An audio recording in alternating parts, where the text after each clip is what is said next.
My name is Amy Lewis. I'm a social scientist and a conservationist, and I'm really excited to be recording this in Chile, about 300 kilometers south of Santiago.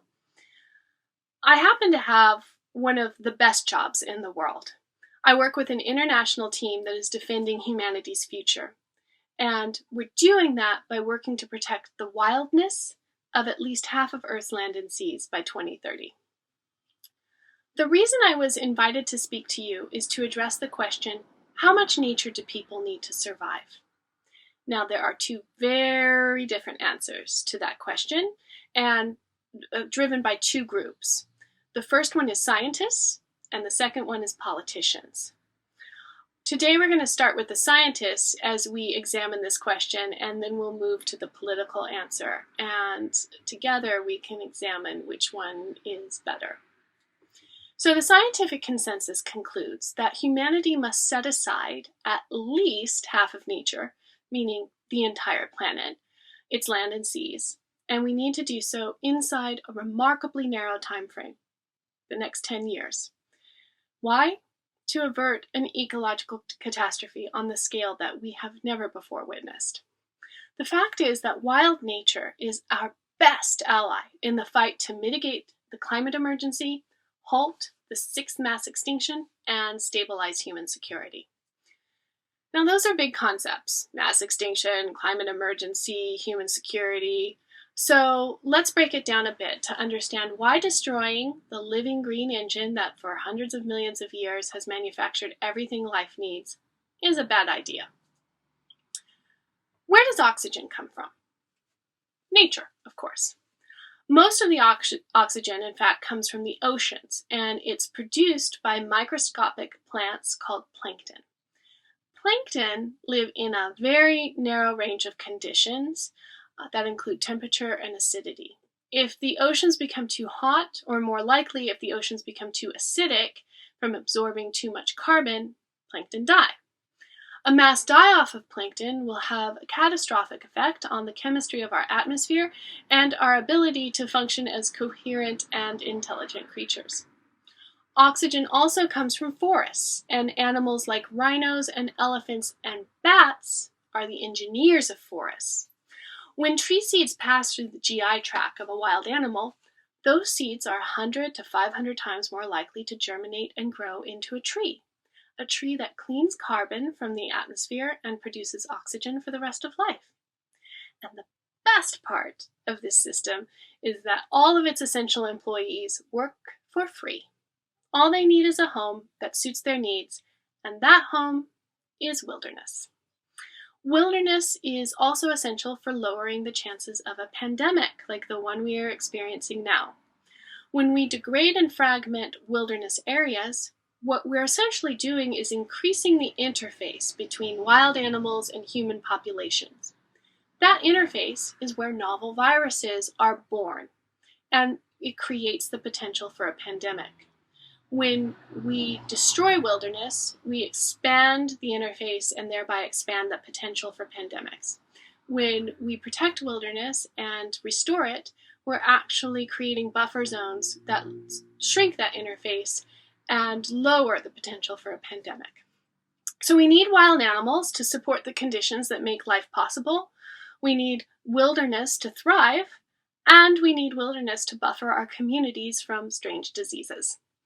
Wilderness, and lots of it, is kind of like a win-win situation for humanity and wildlife. So why are we destroying it? The answer to that question comes from the political arena. And that's why we need to look at how politicians answer the question of how much nature do people need to survive.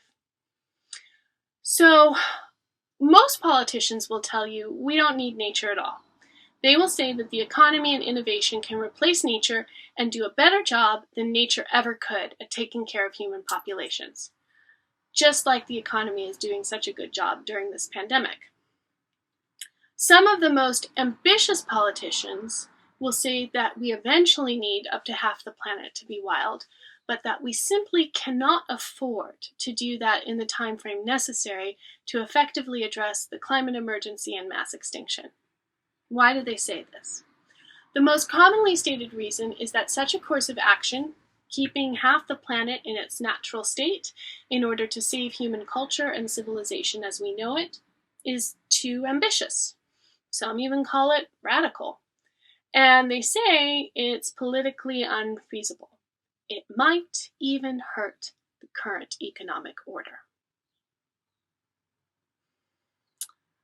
Well, as a political scientist, I'm here to tell you that these excuses are just that, excuses. And excuses are a very poor basis for policy, especially when it's the survival of our civilization that depends upon the solutions that we now implement. It is these excuses that are now colonizing our future. These excuses are suffocating our imaginations and our ability to innovate effective solutions. And it's these excuses that are crippling our courage. So, I don't know, it may be just me, but maybe it's time to reconsider the wisdom of basing our most important decisions on excuses. Because here's the deal. Our survival does not depend upon the limits of what is politically feasible. Our survival rides upon the expansion of our vision, the stiffening of our resolve, and the boundlessness of our respect for ourselves and the natural world upon which we depend. Earth, in its entirety, from the smallest phytoplankton to the largest mammals, is a magnificent planetary life machine. Every component elegantly and unconsciously contributing to a system that produces an extraordinarily rare and precious pocket of habitation in an otherwise uninhabitable cosmos. And currently, we still have just about half of that life support system intact. It's not protected.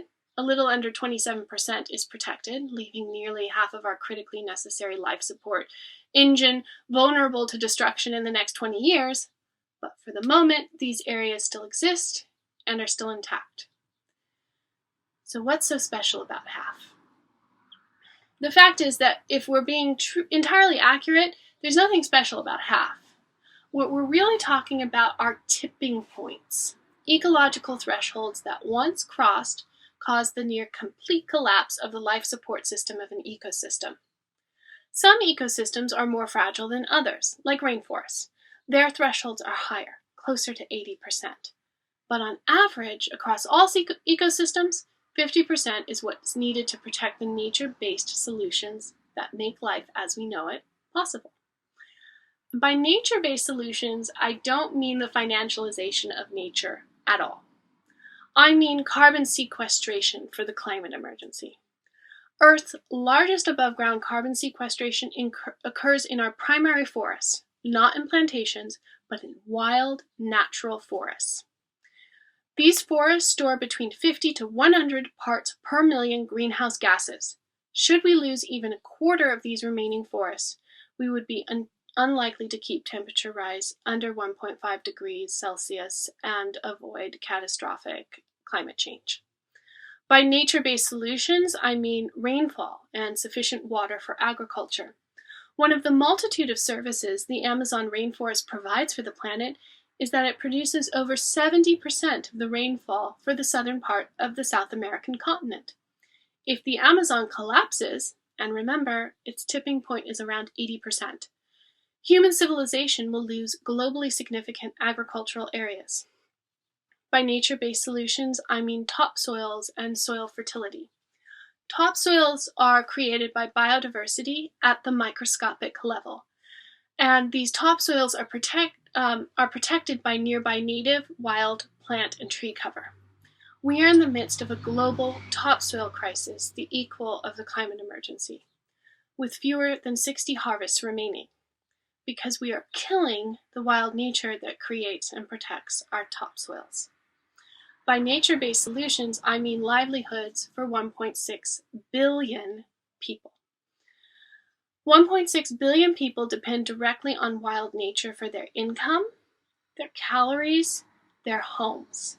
Take away those landscapes that are necessary for all of life, and for 1.6 billion people in particular, and you don't just have an ecological crisis on your hands, you have a humanitarian one. So, it seems to me, at least, the scientists are offering a better answer than the politicians. We need to protect half of Earth's land and seas if we are to have any hopes of keeping temperature rise under 1.5 degrees, ending the sixth mass extinction. Habitat loss is the number one driver of extinction. More habitat, more nature-based solutions, less extinction, a win-win again. And this action will preserve and defend human livelihoods at a vast scale. What is just as obvious as the ecological case to protect half is the economic one to protect half by 2030. Too often, in our rush to produce short-term benefits for a privileged slice of humanity, those living in the present, and typically those at the top of the contemporary economic hierarchy, we forget two very important economic terms: externalities and disutility costs. Now, as most of us know, the global economy operates on a free market system that was put in place for the stated reason that the free market is the most efficient mechanism for the allocation of resources.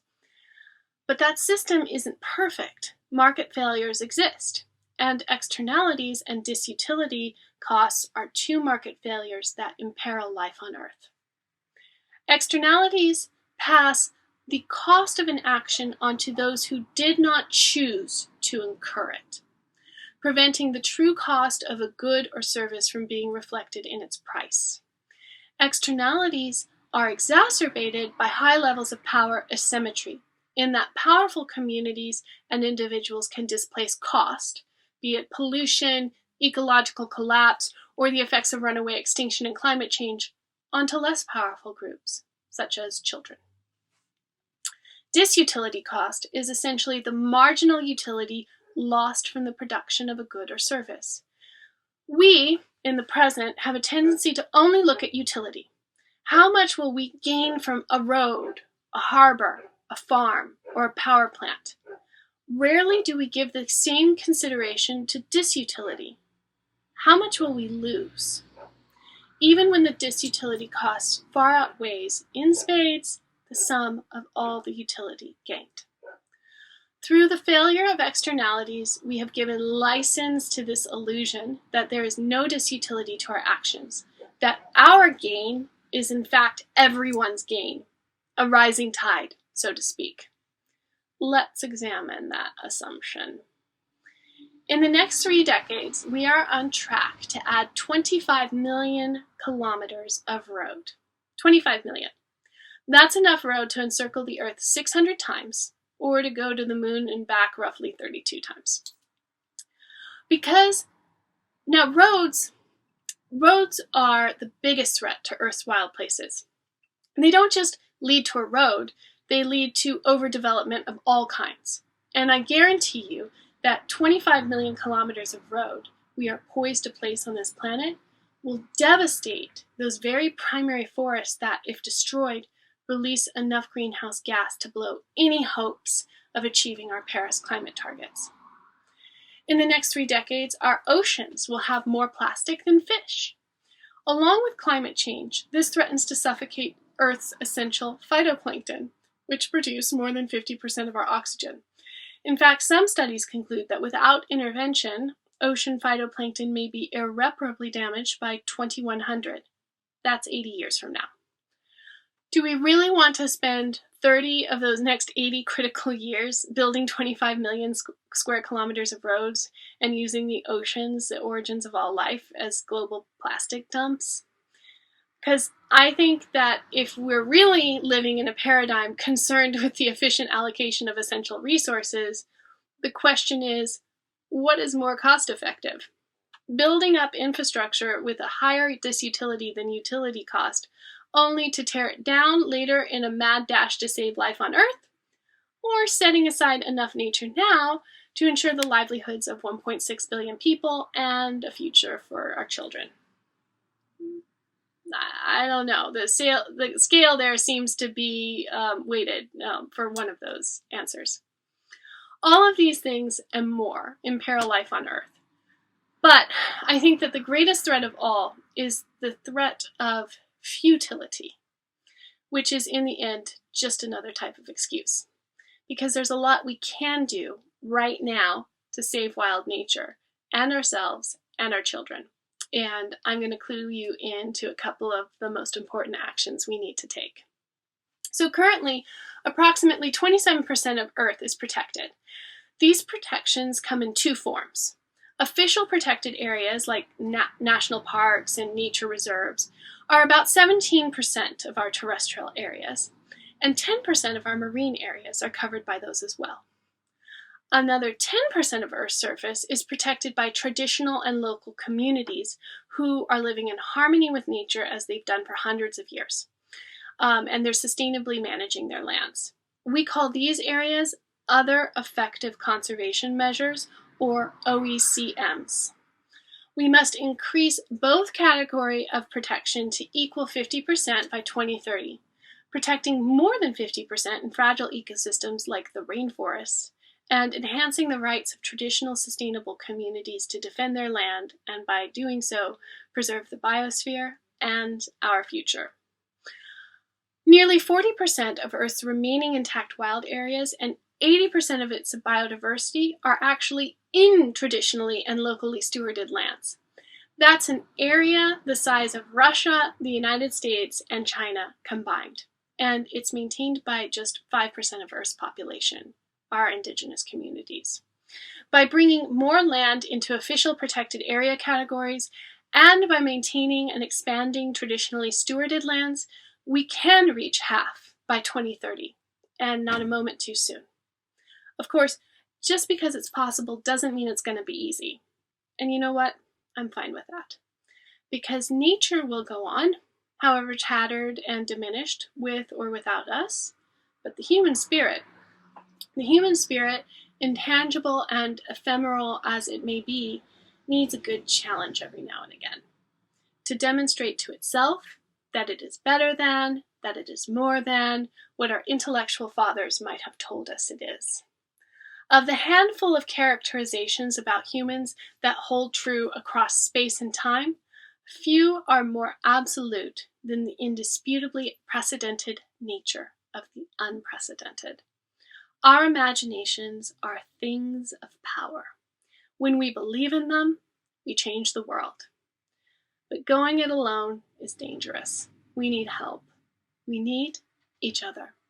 And that is why I invite you all, officials and private citizens alike, to participate in something I call the Survival Revolution. This is a people-powered campaign to raise public awareness around the world for the need to protect half of Earth's land and seas by 2030. It's international, but we're prioritizing a couple of areas in particular, especially the BRICS. That would be Brazil, Russia, India, China, and South Africa. The BRICS happen to contain 40% of the world's population and also quite a bit of its biodiversity. So we need ambassadors, normal people who are willing to be spokespeople and who will help share the content we create and create their own throughout the year to build support for 50 by 2030 in advance of two events. The United Nations Convention on Biological Diversity, where they set protected area targets globally, and that's been postponed until 2021. And then the BRICS national meeting, which is to be held in India in the fall of 2021. We need enough people throughout the entire population vocally supporting 50 by 30 in order to get this onto the agenda of the official leaders who make decisions about how much nature people need to survive. If you're interested, and I hope you are, I'd love it if you'd go to natureneedshalf.org, survival-revolution. In the next few years, every action, every vote, every individual is going to be on the front lines of the battle for life on Earth, you included. In this moment upon which the future hinges, maybe the greatest fight isn't the one we wage for nature, although that's a pretty big one. But maybe the greatest fight is the one we wage within ourselves, the one in which we liberate our own imaginations, solve our own problems, change our very own world, and in so doing, preserve nature and our faith in the human spirit. Join me in the survival revolution. Lend your voice and influence in your communities to save enough wilderness to sustain nature and defend humanity's future. I'll be looking out for you. Bye, and thank you for listening.